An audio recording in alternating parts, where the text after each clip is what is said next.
Before I leave for California, I want to briefly speak about what's happening at Silicon Valley Bank and Signature Bank.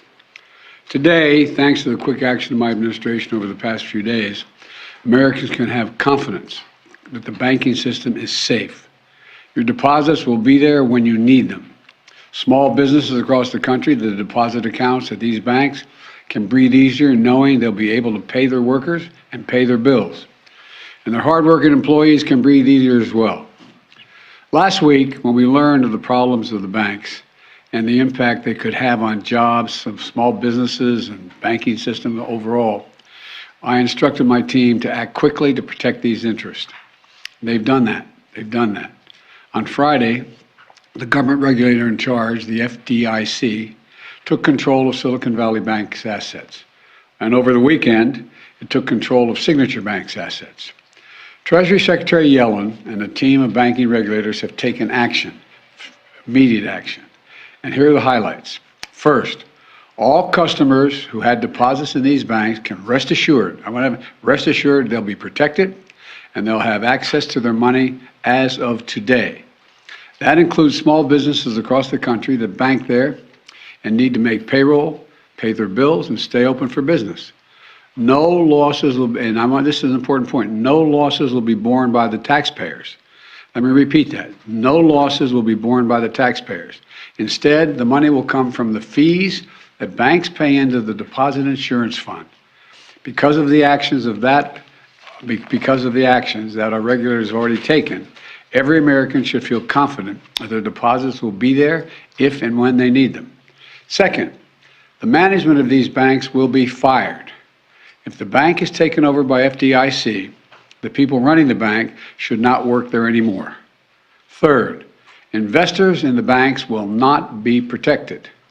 They knowingly took a risk, and when the risk didn't pay off, investors lose their money. That's how capitalism works. And fourth, there are important questions of how these banks got into the circumstance in the first place. We must get the full accounting of what happened and why those responsible can be held accountable. In my administration, no one is above the law. And finally, we must reduce the risk of this happening again. During the Obama-Biden administration, we put in place tough requirements on banks like Silicon Valley Bank and Signature Bank, including the Dodd-Frank law to make sure that the crisis we saw in 2008 would not happen again. Unfortunately, the last administration rolled back some of these requirements. I'm going to ask Congress and the banking regulators to strengthen the rules for banks to make it less likely this kind of bank failure would happen again, and to protect American jobs and small businesses. Look, the bottom line is this. Americans can rest assured that our banking system is safe. Your deposits are safe. Let me also assure you we will not stop at this. We'll do whatever is needed. On top of all this, let's also take a look at a moment to put the situation in a broader context. We've made strong economic progress in the past 2 years. We've created more than 12 million new jobs, more jobs in 2 years than any president has ever created in a single 4-year term.